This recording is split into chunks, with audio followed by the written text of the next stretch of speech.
Hello दोस्तों, स्वागत है आपका हमारे चैनल एमपीपीएससी फोकस्ड में।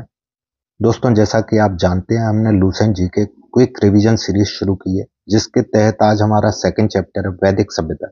तो चलिए शुरू करते हैं हम अपने इस लेक्चर को। वैदिक सभ्यता के बारे में हम जानते हैं। तो सबसे पहली बात है दोस्तों कि जो वेद है हमारे, वो हमारे भारत के सर्व प्राचीन धर्म ग्रंथ है। वेदों के अगर संकलनकर्ता की बात की जाए तो वेदों के संकलनकर्ता है महर्षि वेद व्यास। ये इंपॉर्टेंट क्वेश्चन है दोस्तों। महर्षि वेद व्यास वेदों के संकलन करता है। अब बात करते हैं दोस्तों कि वेद हमें किस बात का उपदेश देते हैं। तो वेद हमें देते हैं दोस्तों वसुधैव कुटुंबकम। वसुधैव कुटुंबकम का उपदेश वेद हमें देते हैं। अगर भारतीय परंपरा की बात की जाए तो वेदों को हम नित्य और अपौरुषेय मानते हैं। तो ये तीन क्वेश्चन हो गए दोस्तों यहाँ। एक तो संकलन करता कौन है, तो महर्षि वेद व्यास है। वेद उपदेश किसका देते हैं, तो वसुधैव कुटुंबकम का। और वेद कैसे हैं, तो वेद नित्य और अपौरुषेय हैं। चलिए जानते हैं हम कि वेद कितने हैं। तो दोस्तों, जैसा कि आप जानते हैं कि वेद हमारे चार हैं: ऋग्वेद, यजुर्वेद, सामवेद एवं अथर्ववेद। और जब इन चारों वेदों को मिला दिया जाता है तो दोस्तों इनको कहते हैं संहिता। तो संहिता से तात्पर्य हमारा चारों वेदों से। आगे देखते हैं। अब हम बात करते हैं एक एक करके सभी वेदों की दोस्तों। तो सबसे पहले हम बात करेंगे ऋग्वेद की। तो ऋग्वेद क्या है दोस्तों, तो जो ऋचाएं होती हैं, मंत्रों के क्रमबद्ध ज्ञान के संग्रह को ही हम ऋग्वेद कहते हैं। अब बात की जाए कि इसमें कितने मंडल, कितने सूक्त वगैरह हैं, तो दोस्तों इसमें 10 मंडल है, 1028 सूक्त हैं और 10,462 ऋचा हैं। ये इंपॉर्टेंट है कि 10 मंडल हैं, 1028 सूक्त हैं और 10,462 ऋचा हैं। और इन ऋचाओं को पढ़ने वाले ऋषि को बोलते हैं दोस्तों होत्र। होत्र इंपॉर्टेंट क्वेश्चन है ये, होत्र। तो यहाँ 10 मंडल, 1028 सूक्त तो 10,462 ऋचा है। और जो इन ऋचाओं को पढ़ने वाले को बोलते हैं होत्र। अब बात करते हैं कि ऋग्वेद से हमें किस बात की जानकारी मिलती है। तो ऋग्वेद से हमें आर्यों के राजनीतिक प्रणाली, इतिहास एवं ईश्वर की महिमा के बारे में जानकारी मिलती है। तो आर्यों के राजनीतिक प्रणाली, इतिहास एवं ईश्वर की महिमा के बारे में जानकारी मिलती है। अब बात करते हैं जो इसका तीसरा मंडल है दोस्तों, 10 मंडल में से जो तीसरा मंडल है वो विश्वामित्र द्वारा रचित है। इसमें हमें सूर्य देवता जो सावित्री हैं उनके लिए समर्पित है एक मंत्र, गायत्री मंत्र, जो आप जानते हैं गायत्री मंत्र बड़ा फेमस मंत्र है, वो विश्वामित्र द्वारा रचित है ऋग्वेद के तीसरे मंडल में और सूर्य देवता सावित्री को समर्पित है। इसी के साथ अगर बात करें तो नौवें मंडल सोम देवता को समर्पित है। तो नौवां मंडल सोम देवता को, तीसरा मंडल सूर्य देवता को। ये काफी इंपॉर्टेंट लाइन है, दोनों ही क्वेश्चन आए हुए हैं। इसके बाद बात करते हैं तो आठवें मंडल में जो हाथ से लिखी हुई ऋचाएं, हस्तलिखित ऋचाएं, उनको खिल कहा जाता है, खिल। ये भी इंपॉर्टेंट क्वेश्चन है। इसके बाद बात करें कि इसका सबसे बड़ा मंडल कौन सा है। तो इसका सबसे बड़ा मंडल ऋग्वेद का 10वां सबसे बड़ा मंडल है। इसमें जो महत्वपूर्ण है दोस्तों वो है पुरुषोक्त। पुरुषोक्त से ही हमें दोस्तों 4 वर्णों की जानकारी मिलती है: ब्राह्मण, वैश्य, क्षत्रिय और शूद्र। ये चारों वर्ण की सबसे पहले जानकारी हमें ऋग्वेद के 10वें मंडल पुरुषोक्त से मिली है। आइए आगे देखते हैं। तो जैसा कि मैंने आपको पहले बताया कि ऋग्वेद के 10वें मंडल में पुरुषोक्त है और पुरुषोक्त से हमें 4 वर्णों की जानकारी मिलती है। अब बात करते हैं तो दोस्तों यहाँ एक चीज और आपको ध्यान रखनी है कि जो ऋग्वेद में 4 वर्ण मिलते हैं वो कर्म आधारित थे, ना कि जन्म आधारित। कालांतर में जाके ये जन्म आधारित हो जाती है ये प्रथा, वर्ण व्यवस्था, लेकिन ऋग्वेद के समय पे ये जन्म आधारित ना होकर कर्म आधारित थी। अब बात करते हैं कि ऋग्वेद में एक शब्द प्रयुक्त है, अधन्य या अघन्य, दोनों मिल जाते हैं, अधन्य या अघन्य, जिसका संबंध गाय से है। ये काफी इंपॉर्टेंट क्वेश्चन है यहाँ कि गाय से जिसका संबंध है वो है अघन्य। ऋग्वेद में अगर बात करें दोस्तों देवताओं की, तो इंद्र के लिए 250 मंत्र हैं, जबकि अग्नि देवताओं के लिए 200 मंत्र हैं। तो यहाँ ये समझ आता है कि इंद्र और अग्निदेव ऋग्वेद में सबसे महत्वपूर्ण देवता थे। इंद्र के लिए 250 मंत्र और अग्निदेव के लिए 200 मंत्र। अब बात करें जो प्राचीन इतिहास में वैदिक साहित्य में ऋग्वेद के बाद दोस्तों सतपथ ब्राह्मण का स्थान आता है। पुराना क्वेश्चन है, आया हुआ है। ऋग्वेद के बाद सतपथ ब्राह्मण का नंबर आता है कालक्रम के अनुसार। चलिए आगे बढ़ते हैं। अब बात करते हैं हम यजुर्वेद की। तो यजुर्वेद के पाठ्यकर्ता को अथर्वयु कहते हैं। ये इंपॉर्टेंट है। अथर्ववेद यजुर्वेद के पाठ्यकर्ता को। यजुर्वेद में दोस्तों हमें यज्ञों के नियम और विधि विधानों का संकलन मिलता है। यज्ञों में जो नियम होते हैं, विधि विधान होते हैं, उनका संकलन हमें यजुर्वेद में मिलता है। साथ ही बलि के नियम भी यजुर्वेद में हमें प्राप्त होते हैं। बलि के नियम भी हमें यजुर्वेद में प्राप्त होते हैं। ये यज्ञों के नियम और विधि विधान का संकलन वाला पॉइंट काफी इंपॉर्टेंट है दोस्तों, और पाठ्यकर्ता बहुत ही इंपॉर्टेंट है, इनको आप जरूर याद रखिए। अब बात करते हैं, यजुर्वेद एक ऐसा वेद है दोस्तों जो गद्य और पद्य दोनों में है। ये भी काफी इंपॉर्टेंट बात है। चलिए आगे बढ़ते हैं। अब बात करते हैं दोस्तों सामवेद। तो सामवेद का शाब्दिक अर्थ तो है दोस्तों गान, अर्थात जो मंत्र हम गा के बोलते हैं, उनको हम सामवेद में जो मंत्र हैं जिन्हें गाया जाता है उन्हें हम सामवेद में रखते हैं। तो इनका जो पाठ्यकर्ता होता है वो उद्रात है, ये याद रखने वाली बात है। साथ ही साथ इसके अलावा एक ये बिंदु भी काफी इंपॉर्टेंट है कि भारतीय संगीत का जनक भी हम सामवेद को ही मानते हैं। तो चलिए दोस्तों, इसमें दो इंपॉर्टेंट बात थी, एक इसका पाठ्यकर्ता और एक भारतीय संगीत का जनक सामवेद। अब आगे बढ़ते हैं। अब बात करते हैं हम अथर्ववेद की। तो अथर्ववेद के कुछ जो महत्वपूर्ण बात है, उसमें एक तो है औषधों का उल्लेख सबसे पहले अथर्ववेद में मिलता है। इंपॉर्टेंट बात है, औषधों का उल्लेख सबसे पहले अथर्ववेद में मिलता है। साथ ही साथ इसमें सामान्य जो मनुष्य हम होते हैं उनके विचार और अंधविश्वासों का विवरण भी मिलता है। तो मनुष्य के जो विचार होते हैं, अंधविश्वास होते हैं, उनका विवरण भी हमें अथर्ववेद से मिलता है। इसका पृथ्वी सूक्त जो है, पृथ्वी सूक्त इस अथर्ववेद का प्रतिनिधि सूक्त है। पृथ्वी सूक्त अथर्ववेद का प्रतिनिधि सूक्त है। इसमें मानव जीवन के सभी पक्षों को बताया गया है, जिसमें से प्रमुख हैं जैसे रोग निवारण, जादू टोना और वशीकरण। इनका वर्णन भी पृथ्वी सूक्त अथर्ववेद में मिलता है। चलिए आगे बढ़ते हैं दोस्तों। अथर्ववेद में ही दोस्तों सबसे पहले कहा गया कि सभा और समिति प्रजापुत्री की दो पुत्रियां हैं। सभा और समिति प्रजापति की दो पुत्रियां हैं। ये सबसे पहले किसमें कहा गया? तो अथर्ववेद में। इंपॉर्टेंट पॉइंट है। अब बात करें हम चारों वेदों में सबसे पुराना वेद है ऋग्वेद और सबसे नया वेद है अथर्ववेद। चलिए दोस्तों अब आगे बढ़ते हैं। अगर हम वैदिक काल की बात करें तो वैदिक काल को दोस्तों दो भागों में बांटा गया है, ऋग्वैदिक काल और उत्तर वैदिक काल। ऋग्वैदिक काल जो 1500 से 1000 ईसा पूर्व के लिए है, और उत्तर वैदिक काल 1000 से 600 ईसा पूर्व में शुरू होता है। अब बात करें दोस्तों आर्यों की, तो आर्यों के यहाँ दो महत्वपूर्ण प्रश्न है कि आर्य सर्वप्रथम कहाँ बसे? तो आर्य सर्वप्रथम पंजाब और अफगानिस्तान में बसे। अब बात करें आर्यों का मूल स्थान क्या था? तो आर्यों का मूल स्थान दोस्तों जो मैक्स मूलर का सर्वमान्य मत है उसके अनुसार मध्य एशिया को माना जाता है। तो आर्यों का मूल स्थान कहाँ है? मैक्स मूलर के अनुसार मध्य एशिया, जो कि एक सर्वमान्य मत है। और साथ ही साथ आर्य सबसे पहले कहाँ बसे? तो आर्य सबसे पहले पंजाब और अफगानिस्तान में बसे। दोनों ही इंपॉर्टेंट बात है।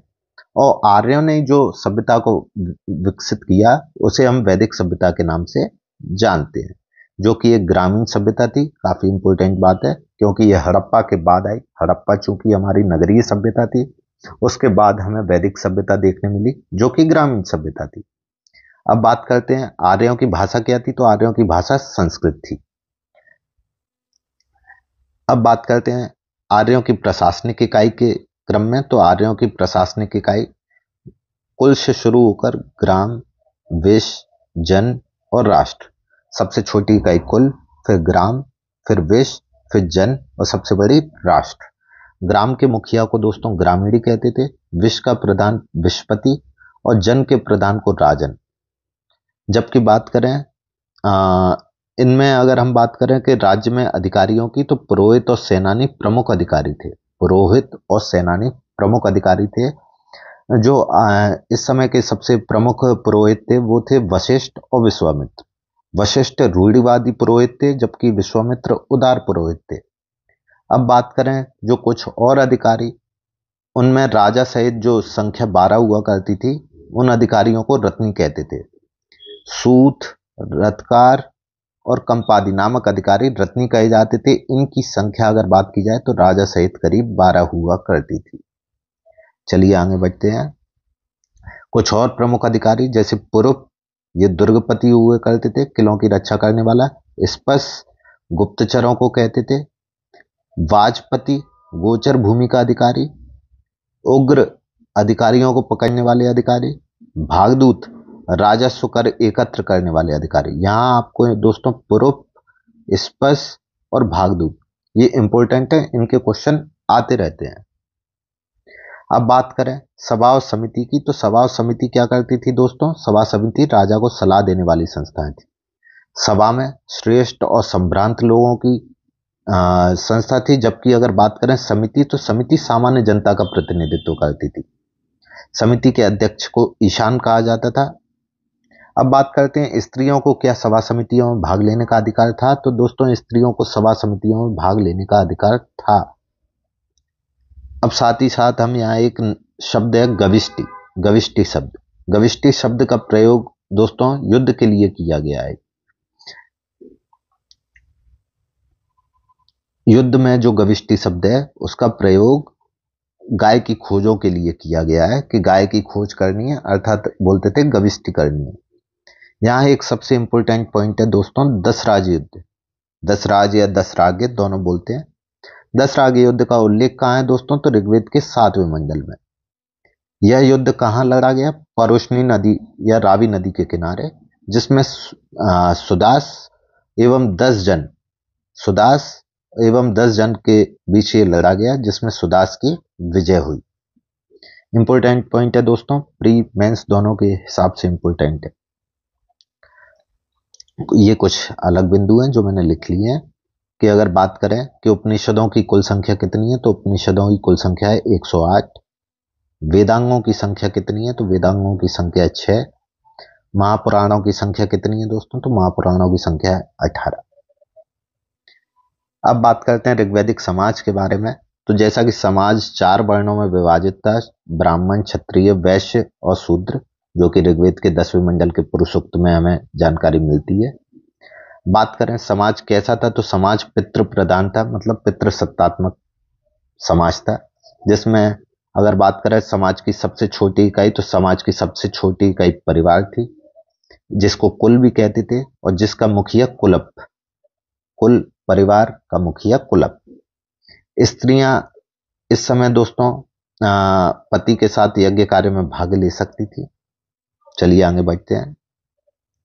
अगर बात करें तो इस समय बाल विवाह और पर्दा प्रथा दोनों का ही प्रचलन नहीं था।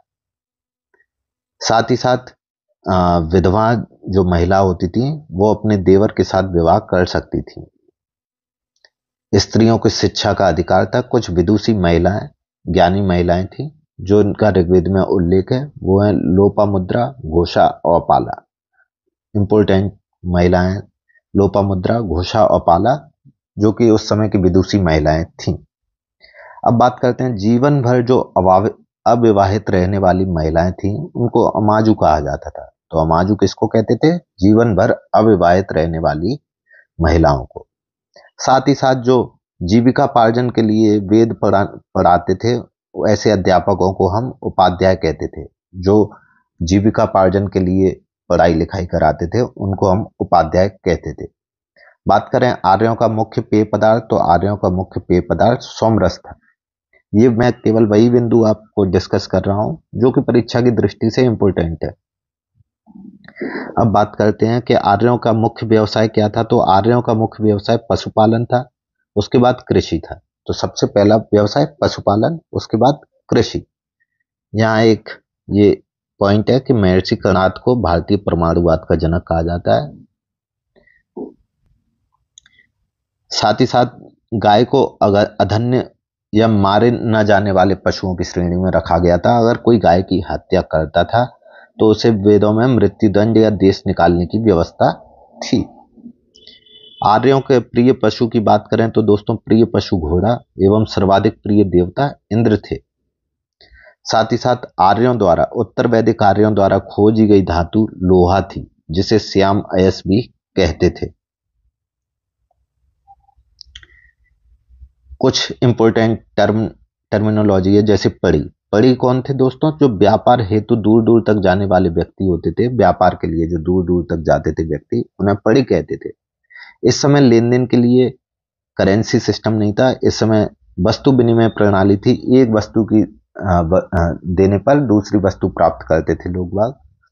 साथ ही इस समय कोई व्यक्ति जो ऋण देकर ब्याज लेता था, ऋण देकर जो ब्याज लेता था, उसे बैंकनोट या सूदखोर कहा जाता था। अग्नि देवता को मनुष्य एवं देवता के बीच मध्यस्थ माना जाता था। मनुष्य एवं देवता के बीच मध्यस्थ का कार्य अग्निदेव करते थे। ऋग्वेद में अगर बात की जाए तो सरस्वती नदी सबसे पवित्र नदी थी एवं सिंधु नदी सर्वाधिक बार उल्लेखित नदी है। सबसे पवित्र नदी की बात की जाए तो सरस्वती नदी, और सबसे ज्यादा बार उल्लेख वाली नदी का नाम लिया जाए तो सिंधु नदी। काफी इंपॉर्टेंट बात है दोस्तों, दोनों बात याद रखना आप।